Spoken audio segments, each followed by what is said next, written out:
નમસ્કાર વિદ્યાર્થી મિત્રો, આપણી યુટ્યુબ ચેનલમાં આપનું હાર્દિક સ્વાગત છે।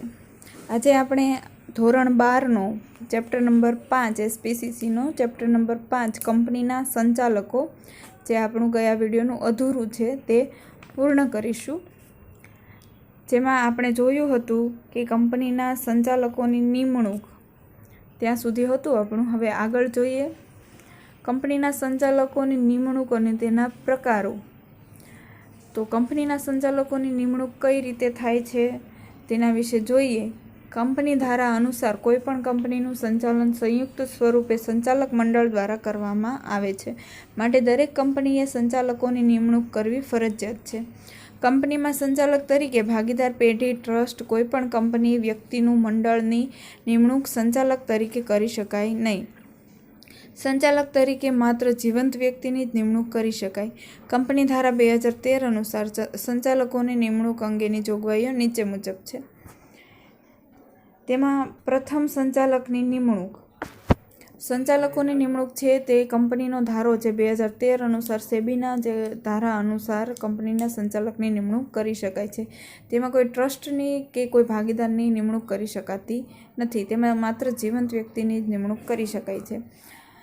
જ્યારે પ્રથમ ડિરેક્ટરની નિમણૂક માટે કંપનીના નિયમન પત્રમાં જોગવાઈ કરેલી ન હોય તો કંપનીના આવેદનપત્રમાં સહી કરનાર વ્યક્તિને કંપનીના યોગ્ય રીતે નિમાયેલ ડિરેક્ટર તરીકે ગણવામાં આવે છે।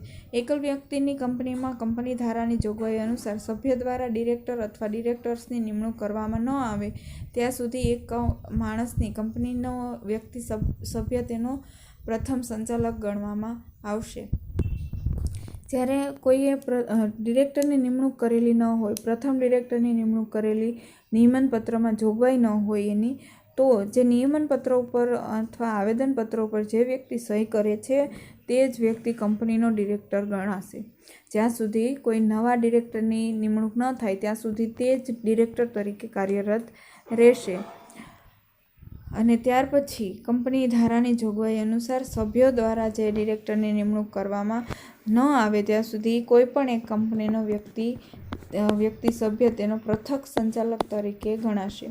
જ્યારે કંપની દ્વારા અન્ય સંચાલકોની નિમણૂક યોગ્ય રીતે થાય ત્યારે તેઓ પ્રથમ સંચાલક તરીકે મટી જશે। એટલે કે જ્યારે કંપનીમાં નવા ડિરેક્ટરની નિમણૂક થઈ જાય ત્યારે જે પ્રથમ ડિરેક્ટરની નિમણૂક કરવામાં આવી હતી તે આપોઆપ રદ ગણાશે।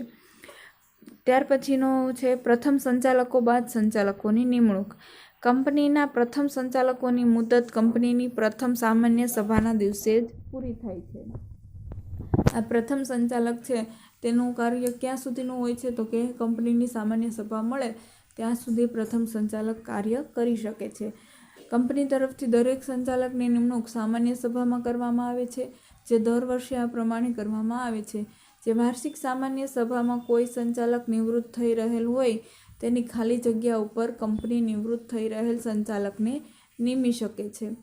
સામાન્ય સભામાં અથવા અન્ય રીતે કંપની તરફથી ડિરેક્ટર તરીકેની નિમણૂક માટે સૂચિત કરવામાં આવેલ વ્યક્તિઓએ પોતાનો સંચાલક ઓળખ ક્રમાંક રજૂ કરવો પડે છે અને તે વ્યક્તિ ડિરેક્ટર બનવા માટે કોઈ ગેરલાયકાત ધરાવતો નથી તેવું જાહેર કરવું પડે છે।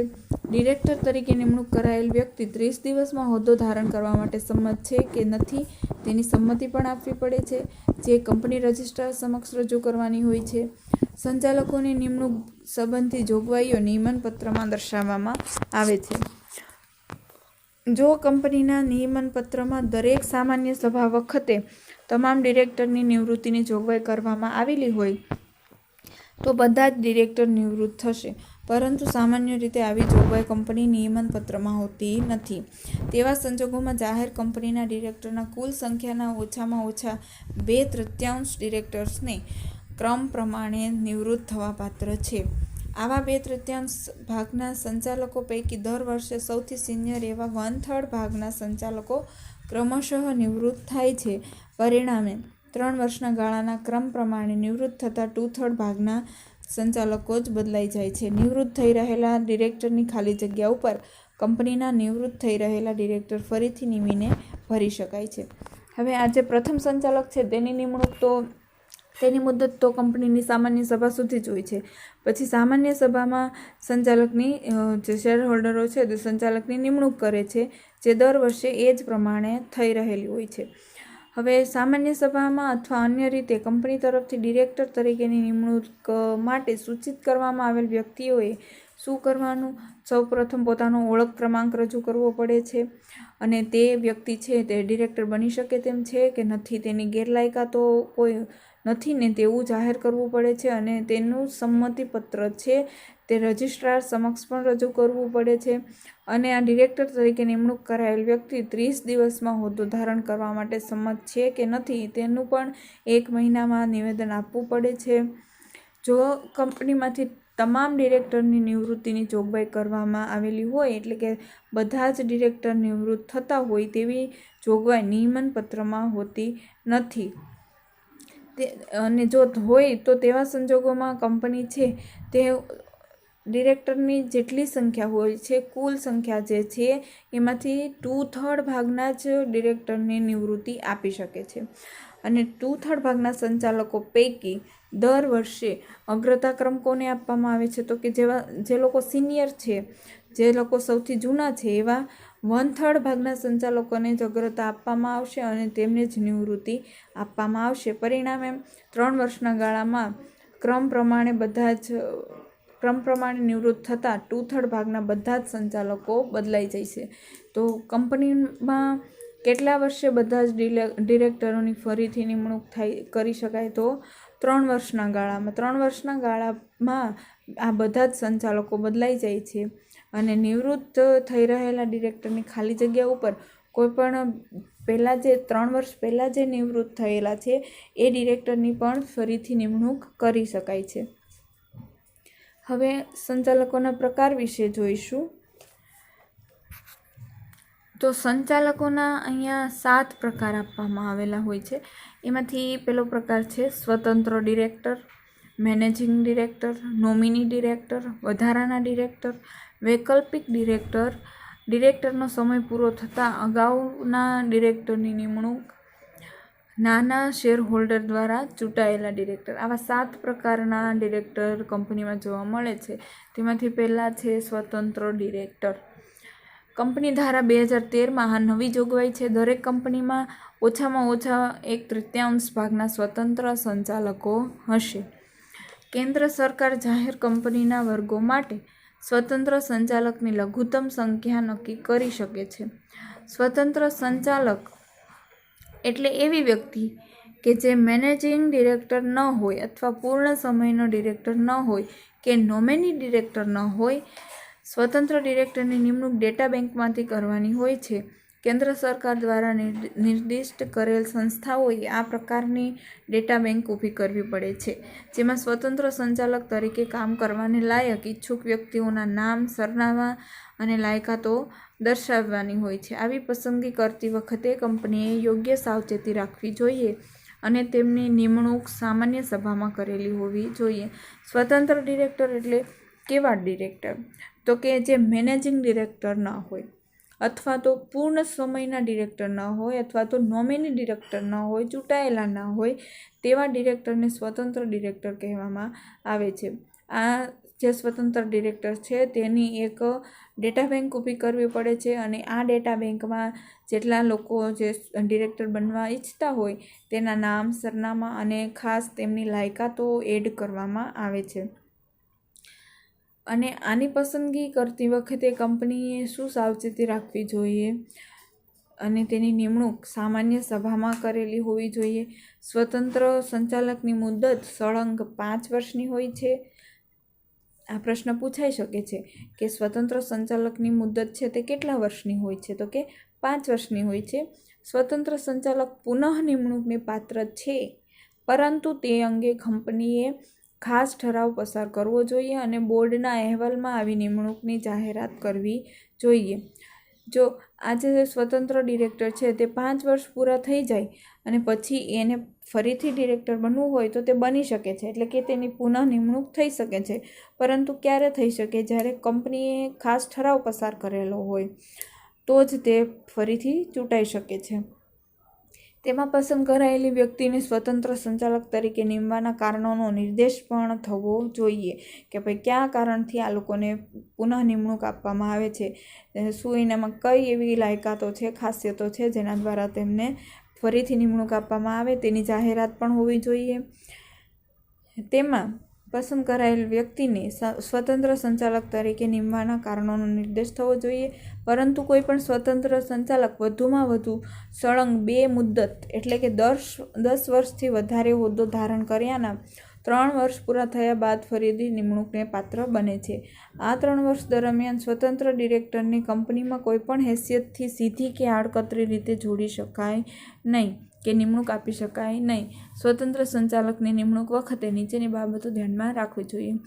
જો આ જે સ્વતંત્ર સંચાલક છે તે બીજી વાર પણ ચૂંટાઈ શકે છે, એટલે કે સળંગ એકવાર ચૂંટાયા હોય પછી પાછું બીજી વાર એને ચૂંટાવવું હોય તો તે ચૂંટાઈ શકે, પરંતુ તેના માટે શું કરવું પડે તો કે કંપનીએ ખાસ નિમણૂક અથવા તો ઠરાવ પસાર કરવી પડે છે અને તેમની લાયકાતો જોવી પડે છે કે કયા લાયકાતોને આધારે આને પુનઃ નિમણૂક આપવામાં આવેલી છે.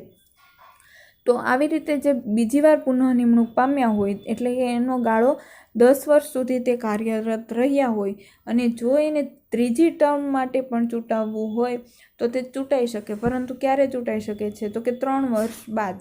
3 વર્ષ પૂરા થાય પછી જ આ ત્રીજી નિમણૂક તેઓ પામી શકે છે અને એ 3 વર્ષ દરમિયાન તેઓ ડિરેક્ટર કંપનીમાં કોઈ પણ હેસિયતથી કે સીધી કે આડકતરી રીતે જોડાઈ શકીએ નહીં. એટલે કે આ 3 વર્ષ દરમિયાન કંપની સાથે તેઓ કોઈ પણ કાર્ય કરી શકતા નથી.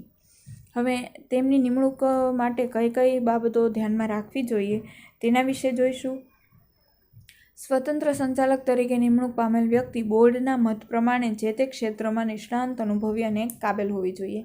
આવી વ્યક્તિ કંપની કે ગૌણ કંપની કે સહાયક કંપનીના સ્થાપક હોવા જોઈએ નહીં. આવી વ્યક્તિ કંપનીમાં કોઈ સ્થાપક કે સંચાલકના સગા હોવા જોઈએ નહીં. આવી વ્યક્તિના કંપની સાથે, ગૌણ કંપની સાથે કે સહાયક કંપની સાથે, તેની ડિરેક્ટર પ્રમોટર સાથે કોઈ આર્થિક કે નાણાકીય વ્યવહારો અગાઉ 2 વર્ષ દરમિયાન હોવા જોઈએ નહીં. કંપનીના મુખ્ય સંચાલકીય પદાધિકારી સાથે નિમણૂકના આગલા 3 વર્ષમાં કોઈ પણ પ્રકારનો સંબંધ હોવો જોઈએ નહીં. ટૂંકમાં કહી શકાય કે કઈ કઈ બાબતો ધ્યાનમાં રાખવી તો કે પહેલી તો છે તો કે ડિરેક્ટર પોતે કાબેલ હોવો જોઈએ. કોઈ જે પણ કંપની છે, જે વિષયની કંપની છે, જે કામ કરતી હોય એ કામમાં એ ખૂબ જ નિપુણ હોવો જોઈએ અને તો જ તેને નિમણૂક આપી શકાય. અને મહત્ત્વની વાત શું છે તો કે એક તો તે કંપનીનો કોઈ પ્રમોટર હોવો જોઈએ નહીં, કંપનીના જે સ્થાપકો છે તેનો કોઈ સગો હોવો જોઈએ નહીં, અથવા તો કંપની સાથે છેલ્લા 2 વર્ષમાં કોઈ પણ પ્રકારના નાણાકીય વ્યવહારો કરેલા હોવા જોઈએ નહીં. આ જે 4 શરતો છે તે મુખ્ય છે. હવે મેનેજિંગ ડિરેક્ટર કે પૂર્ણ સમયના ડિરેક્ટર. બીજા પ્રકારના કયા ડિરેક્ટર છે તો મેનેજિંગ ડિરેક્ટર, જેને આપણે MD તરીકે ઓળખીએ છીએ. મેનેજિંગ ડિરેક્ટરને કાર્યકારી સંચાલક તરીકે પણ ઓળખવામાં આવે છે. પરીક્ષામાં પ્રશ્ન પૂછાઈ શકે કે કયા પ્રકારના ડિરેક્ટરને કાર્યકારી સંચાલક તરીકે ઓળખવામાં આવે છે તો મેનેજિંગ ડિરેક્ટર અથવા પૂર્ણ સમયના ડિરેક્ટર. વર્તમાન સમયમાં વાણિજ્ય વ્યવસ્થાપનનું વિશાળ ઉત્કૃષ્ટ ઉદાહરણ એટલે કંપની સ્વરૂપ, જેનું સંચાલન કુશળતા, નીતિમત્તા અને ધંધાદારી કુનેહ માગી લે છે, જેનું સંચાલન સંચાલક મંડળ દ્વારા કરવામાં આવે છે. કંપનીના સંચાલક મંડળના સભ્યો જુદા જુદા શહેરોમાં વિખરાયેલા હોવાથી કંપનીનો રોજબરોજનો વહીવટ સંભાળી શકે નહીં. રોજબરોજનો વહીવટ સંભાળવા માટે મેનેજિંગ ડિરેક્ટર કે પૂર્ણ સમયના ડિરેક્ટરની કે મેનેજરની નિમણૂક કરવામાં આવે છે, જેનું કાર્ય કંપનીમાં રોજબરોજનો વહીવટ કરવો અને સંચાલક મંડળે લીધેલા નીતિ વિષયક નિર્ણયોનો અમલ કરવાનો હોય છે. મેનેજિંગ ડિરેક્ટરની નિમણૂક સંચાલક મંડળ દ્વારા કરવામાં આવે છે. મેનેજિંગ ડિરેક્ટરની નિમણૂક કોણ કરે છે તો કે બોર્ડ ઓફ ડિરેક્ટર, જે સંચાલકોનું મંડળ છે તેના દ્વારા MDની નિમણૂક થાય છે. MD છે તે એક પ્રકારના મેનેજર તરીકેની ભૂમિકા ભજવે છે. હવે ત્રીજા પ્રકારના છે nominee director. Board of director કંપનીના નિયમન પત્રની જોગવાઈ અનુસાર નીચેના સંજોગોમાં નોમિની ડિરેક્ટર નિમી શકે છે. હવે નોમિની ડિરેક્ટર એટલે કોઈ સંસ્થા સાથે થયેલ સમજૂતી અનુસાર નોમિનેટ કરવામાં આવેલ વ્યક્તિને ડિરેક્ટર તરીકે નિમણૂક આપવામાં આવે છે. કોઈ કંપની છે તે બીજી કંપની સાથે જોડાણ પામે છે અથવા તો કોઈ કરારો કરે છે અથવા કોઈ વ્યાપારને લગતા કોઈ કરારો કરે છે, તો તેના માટે થઈ અને તે કંપની દ્વારા નોમિનેટ કરાતા જે સભ્ય છે તેને નોમિની ડિરેક્ટર તરીકે જાણવામાં આવે છે. પ્રવર્તમાન કાયદા અનુસાર કોઈ સંસ્થા દ્વારા નોમિનેટ કરાયેલ વ્યક્તિને ડિરેક્ટર નિમવામાં આવે છે. કેન્દ્ર સરકાર અથવા રાજ્ય સરકાર તરફથી સરકારી કંપનીમાં શેર ધારણ કરવાની રૂએ નોમિનેટ કરાયેલ વ્યક્તિને ડિરેક્ટર નિમી શકાય છે. તો આવી રીતે કેન્દ્ર સરકાર અથવા તો રાજ્ય સરકાર પણ જે જાહેર કંપની છે તેમાં નોમિનેટ કરાયેલ વ્યક્તિને ડિરેક્ટર જાહેર કરી શકે છે. ત્યાર પછી છે વધારાના ડિરેક્ટર. ઘણી વખત નિષ્ણાંત વ્યક્તિ કે કામની વ્યક્તિ સંચાલક મંડળમાં જરૂરી હોય અને તેનો સમાવેશ થયેલ ન હોય ત્યારે જો કંપનીના નિયમન પત્રમાં જોગવાઈ હોય તો કોઈ વ્યક્તિને કોઈપણ સમયે વધારાના ડિરેક્ટર તરીકે નિમી શકાય છે. પરંતુ જે વ્યક્તિ સામાન્ય સભામાં ડિરેક્ટર તરીકે નિમણૂક મેળવવામાં નિષ્ફળ ગઈ હોય તેને આવી નિમણૂક આપી શકાતી નથી. આવી ડિરેક્ટરની મુદત વાર્ષિક સામાન્ય સભા સુધીની જ હોય છે. જો ઘણી વખત કંપનીમાં કેવું બનતું હોય છે કે કોઈ કામનો લોડ હોય છે કે પછી નિષ્ણાંત વ્યક્તિ કે કોઈ નિપુણ વ્યક્તિની જરૂરિયાત કંપનીમાં હોય, તો આવા સમયે નિયમન પત્રમાં જોગવાઈ હોય તો વધારાના ડિરેક્ટર કંપની છે તે નિમી શકે છે. પરંતુ કોને નિમી શકે છે? તો કે જે સામાન્ય સભા જે કંપનીની વાર્ષિક સામાન્ય સભામાં જે ચૂંટાવામાં નિષ્ફળ ગયા હોય, એટલે કે એમાં તે નિષ્ણાંત સાબિત ન થયા હોય તેવા વ્યક્તિ હોય તેની નિમણૂક આમાં કરી શકાતી નથી. સામાન્ય સભામાં જે ચૂંટાવાને પાત્ર હોય તેવા જ વ્યક્તિને વધારાના ડિરેક્ટર તરીકે નિમી શકાય છે. અને તેમની મુદત કેટલી હોય છે? તો કે આવતા વર્ષની સામાન્ય સભા જેટલી તેમની ડિરેક્ટરની નિમણૂક મુદત હોય છે. બીજા છે વૈકલ્પિક ડિરેક્ટર. કંપનીના સંચાલનમાં ડિરેક્ટરો અગત્યનું અંગ છે, પરંતુ કોઈ પણ કારણસર ડિરેક્ટર 3 માસ કે તેથી વધુ સમય માટે ભારત બહાર રહેવાના હોય તો તેના બદલે જે ડિરેક્ટરની નિમણૂક કરવામાં આવે તેને વૈકલ્પિક સંચાલક તરીકે ઓળખવામાં આવે છે. વૈકલ્પિક ડિરેક્ટર તરીકે કોઈપણ વ્યક્તિની નિમણૂક માટે નિયમનપત્ર અથવા કંપનીની સામાન્ય સભામાં ઠરાવ પસાર કરીને નિમણૂક કરી શકાય છે. કંપની ધારા પ્રમાણે સ્વતંત્ર ડિરેક્ટરની જગ્યાએ વૈકલ્પિક ડિરેક્ટરની નિમણૂક ત્યારે જ કરી શકાય જો તે સ્વતંત્ર ડિરેક્ટર તરીકે નિમણૂક થવાને પાત્ર હોય. કંપનીમાં અન્ય કોઈ ડિરેક્ટર માટે વૈકલ્પિક ડિરેક્ટર પદ ધરાવતી હોય તેવી વ્યક્તિની નિમણૂક કરી શકાય નહીં. વૈકલ્પિક ડિરેક્ટર કોણ બને છે? તો કે જ્યારે કંપનીના કોઈ ડિરેક્ટર હોય તે 3 માસ કરતાં વધારે સમય માટે વિદેશ રહેવાના હોય અથવા તો ભારતની બહાર ગમે ત્યાં રહેવાના હોય ત્યારે તેના બદલામાં વૈકલ્પિક ડિરેક્ટરની નિમણૂક કરી શકાય છે. તે વ્યક્તિના સ્થાને વૈકલ્પિક ડિરેક્ટરને નિમી શકાય છે. અને આના માટે પણ જો સ્વતંત્ર ડિરેક્ટર જે બની શકે તેવા જ વ્યક્તિ વૈકલ્પિક ડિરેક્ટર બનવાને પાત્ર હોય છે. હવે ડિરેક્ટરનો સમય પૂરો થતાં અગાઉ ડિરેક્ટરની ખાલી જગ્યાએ નિમણૂક.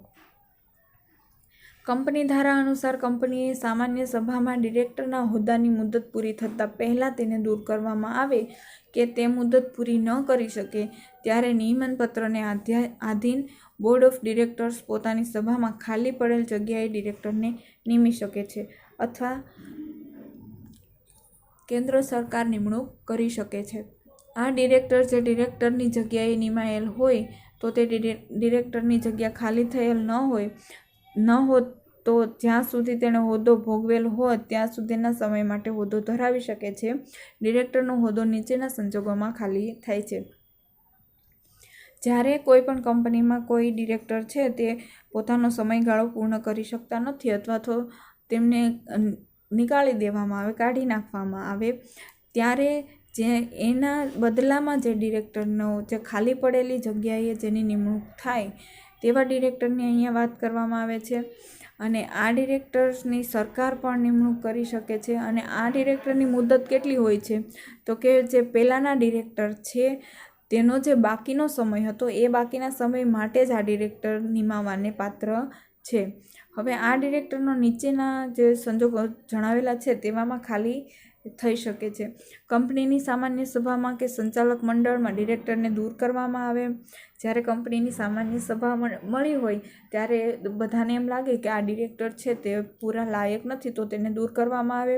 છેલ્લા 12 માસ દરમિયાન સંચાલક મંડળની સભાઓમાં પરવાનગી મેળવ્યા વગર ગેરહાજર હોય. વર્ષ દરમિયાનની જેટલી પણ સામાન્ય સભાઓ કંપનીની થઈ હોય તેમાં જો તે ગેરહાજર હોય, અસ્થિર મગજના હોય કે મૃત્યુ પામે અથવા તો નાદાર જાહેર થાય. નાદાર એટલે કે દેવાદાર. અદાલતે ગેરલાયક જાહેર કરેલ હોય, કોઈ અદાલત છે તેમના વિરુદ્ધ કાર્યવાહી ચાલતી હોય તો પણ તેમને દૂર કરવામાં આવે છે. અસ્થિર મગજના હોય એટલે કે તેનામાં મગજમાં કોઈ બીમારી હોય અથવા તો મૃત્યુ પામે. નાદાર થાય એટલે કે દેવાદાર બની જાય તો પણ તેને દૂર કરવામાં આવે છે. અને કંપનીની જે 1 વર્ષની જે 12 સભાઓ થાય છે તેમાં સંચાલક મંડળની પરવાનગી વિરુદ્ધ ગેરહાજર હોય તો પણ તેને કાઢી નાખવામાં આવે છે. નૈતિક અધઃપતન કે અન્ય ગુનાના કારણોસર અદાલત તરફથી દોષિત જાહેર કરવામાં આવે. કંપનીમાં પ્રત્યક્ષ કે પરોક્ષ હિત રહેલું હોય કે કરાર હોય અને તે જાહેર કરવામાં નિષ્ફળ જાય. ખાનગી કંપની પોતાના નિયમન પત્રમાં બીજા કોઈ પણ કારણો સમાવી શકે છે. હવે જો આવા ઉપરના આપણે જણાવેલા જેટલા કારણો છે એટલા કારણોથી ડિરેક્ટરને નાબૂદ કરી શકાય છે અથવા તો તેને કંપનીમાંથી કાઢી શકાય છે. હવે છે નાના શેર હોલ્ડર્સ દ્વારા ચૂંટાયેલા ડિરેક્ટર. કંપની ધારા 2013 પ્રમાણે નોંધાયેલ કંપનીને નિયત કરવામાં આવે તે રીતે નાના શેર હોલ્ડર એક ડિરેક્ટરની નિમણૂક કરી શકે છે. નાના શેર હોલ્ડર એટલે જેમના શેરની દાર્શનિક કિંમત જે વાસ્તવિક કિંમત છે તે 20,000થી વધુ ન હોય તેવા જે શેર હોલ્ડર્સ છે એને નાના શેર હોલ્ડર કહેવામાં આવે છે. એટલે આવા એટલી રકમના જે